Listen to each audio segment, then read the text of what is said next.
Olha, a Câmara dos Deputados aprovou o novo arcabouço fiscal. Essa votação aconteceu ontem, foram 372 votos a favor, 108 votos contrários. No caso alagoano, todos os deputados votaram sim. A única exceção foi o deputado Rafael Brito, o tio Rafa do MDB, que estava ausente. Os demais votaram favoravelmente, aqueles que estavam presentes. Quem está na linha é o economista, professor universitário, professor Lucas Sorgato. E agora, professor, bom dia. Bom dia, Elias. Bom dia, ouvintes. Bom, foi feito um novo arcabouço fiscal, aprovado ontem por 372 votos a 108, né? Foi aprovado, então, esse texto base inicial, tendo como relator o Cláudio Caiado, lá do PP da Bahia. Bom, e aí, Lucas, o que é? Basicamente, a gente não vai ter tanto tempo, mas dá para comentar por alto. Esse novo arcabouço fiscal, só para o ouvinte entender, ele vai substituir o famoso teto de gastos, né, que a gente andou escutando muito nos últimos anos. Vai ultrapassar o teto de gastos, ultrapassou, o teto não é mais teto, furou o teto, vai ter que aumentar o auxílio XYZ, enfim.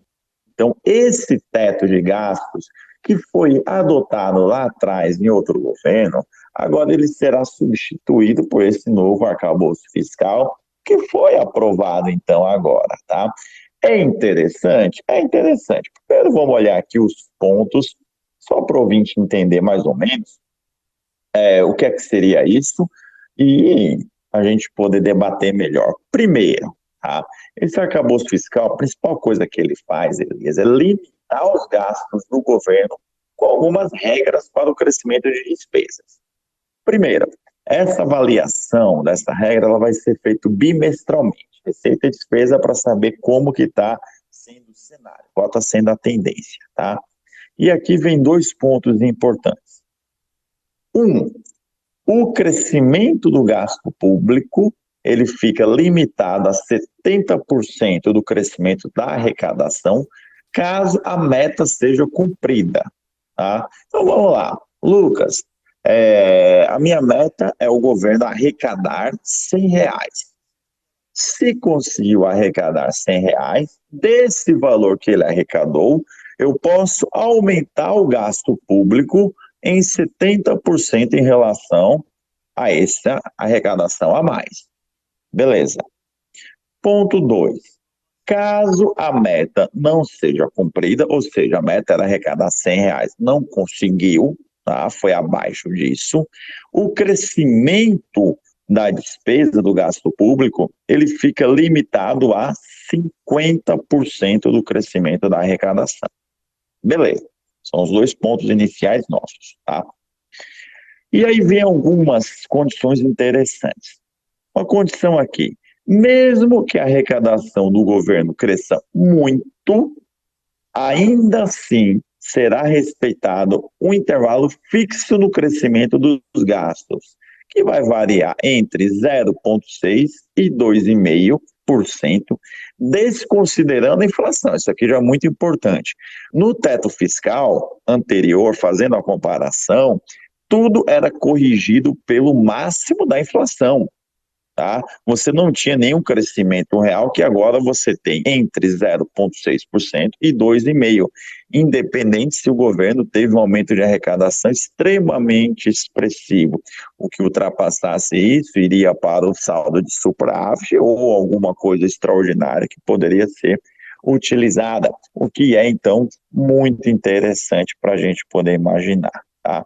Bom, imaginando aqui para o ouvinte um cenário onde você tem uma inflação de 5%, tá? E não atingiu a meta, ou seja, você vai crescer 0,6% a mais. Então, o crescimento para o gasto público seria de 5,6%. Tá? Pensando, então, em R$ 700 aqui como orçamento do ano de 2023, para o ano de 2024, o gasto poderia ser de R$ 739. caso a meta tivesse sido batida, numa inflação de 5%, mais 2,5% de banda, você teria então aí 7,5% de crescimento, tá? Você teria então o aumento do gasto de R$ 700 para R$ 753. Ou seja, é uma situação bem interessante. Agora, o arcabouço, Elias, ele também traz alguns gatilhos, alguns efeitos limitadores. Nem sempre o governo consegue crescer, tá? Nem sempre o governo tem as melhores condições. A gente viveu isso nos últimos anos. E aí o governo tem que fazer ajustes. Quando as receitas não avançarem como projetado, o governo vai ter que fazer um contingenciamento dessas despesas, tá? Então, foram feitos alguns gatilhos.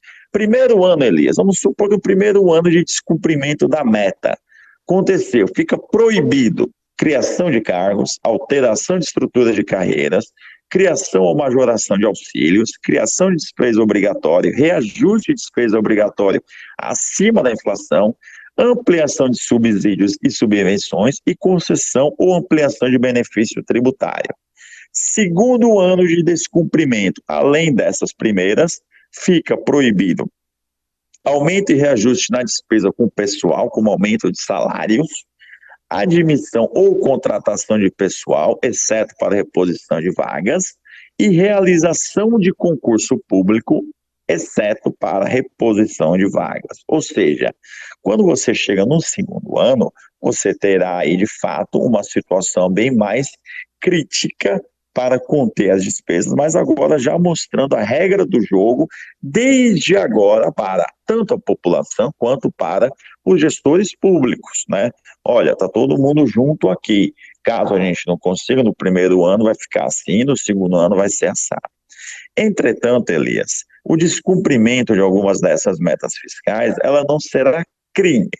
Porém, o descumprimento do contingenciamento e dos gatilhos, isso já está dentro da nossa LRF e será passível de punição. Ou seja, poderá gerar impeachments para presidentes, para governadores, prefeitos, coisas do tipo, tá?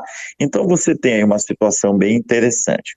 Um ponto que ficou fora dessa questão dos gatilhos foi apenas o reajuste real do salário mínimo, com aumento acima da inflação, que o presidente Lula pediu e foi feita essa concessão para que isso ficasse fora desses gatilhos limitadores, sendo essa, então, uma política social a ser utilizada pelo governo nos próximos anos, o que vai ser bem interessante. Muito bem, Dr. Lucas Sorgato, a nossa gratidão aí, é um momento muito curto para que a gente entre em detalhes, não é algo tão simples, porque se fosse, o PP não estaria votando em 1/3 dos seus 90 deputados, 30 deles foram favoráveis, o PL, o PP com 84% de aprovação, enquanto isso o PSOL e a Rede 0% de adesão ao novo arcabouço fiscal. Então a gente fica sem algumas respostas, mas nada que a sexta-feira não chegue e a gente não revigore esse contato, professor. Exatamente, né? Até porque a gente tem que revigorar, porque amanhã tem uma lógica muito importante dentro do governo dos Estados Unidos, que é para a renegociação da dívida norte-americana, que pode afetar o mundo todo, Elias. Então a gente tem que estar bem atento para notícias de amanhã. Foi uma notícia brasileira boa e amanhã a gente espera uma outra notícia que seja interessante. Muito bem, professor Lucas Sorgato. Antes de mais nada, agradecendo a sua colaboração, a presteza com que sempre nos atende. E claro, a gente já vai deixar aqui um pequeno, uma pontinha, né? O que é que acontece com o sistema bancário americano que não acontece conosco? Parece que ele é mais suscetível a algumas dificuldades, talvez porque não passa tanta dificuldade assim, não é, professor? Mas o fato é que a gente vai conversar um pouco sobre esse e outros temas na sexta-feira. Muito obrigado, professor Lucas. Até lá. Até lá, Elias. Abraço, ouvintes.